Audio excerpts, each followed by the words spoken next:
Okay? That's what, no? He straightened up and said to them, "Let the one among you who is without sin be the first to throw a stone at her." Okay? So what is Jesus' answer like? It is here where the challenge lies. It was stipulated in Deuteronomy 13 verse 9 and 17 that the witnesses of a capital crime were to be first to turn their hand against the guilty person. So, gibalik ni Jesus o kung sa'yo na sa balaod. So, whoever, let the one among you who is without sin be the one to first cast or throw a stone at her. And here, Jesus faces the accusers with full and final seriousness of the law, because they present the case as a violation of the law, as it is. It is really. Ignoring their own sin, seriousness of the law, in order to confront all who, ignoring their own sin, want to judge and condemn others without mercy. So, usa di ay ito kapaagi ni Jesus ka, aron usap sila, magsaman, o makahinom na makaamgo kung sa ilang gibuhat.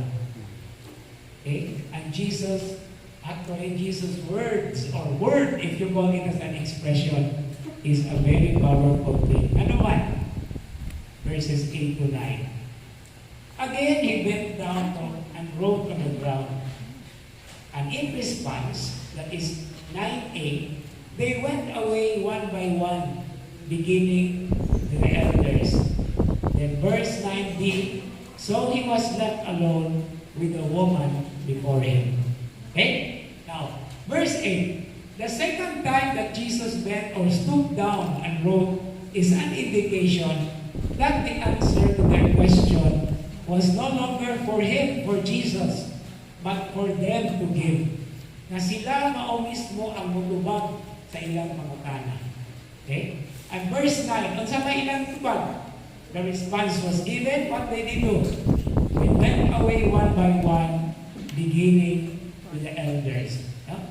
So that they understood His word. In other words, nahiduklog sila, nakarealize sila sa ilang gihimo. And they left one by one. Now, verse 9b, so he was left alone with the woman before him. Now, there is a very beautiful expression that St. Augustine actually used to capture this first section. Ang famous words ni San Agustin oni, relecti sunt tuo, misera et misericordia. Okay? What is relecti sunt tuo? And there were two remain. Duha na lang ang nahibiling. Relecti sunt tuo. Kung sa may nabiling, misera et misericordia. Kung sa may misera, misery. And misericordia is mercy.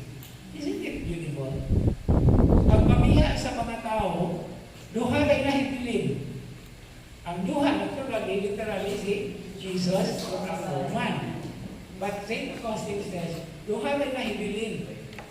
Kaluoy o kaalato.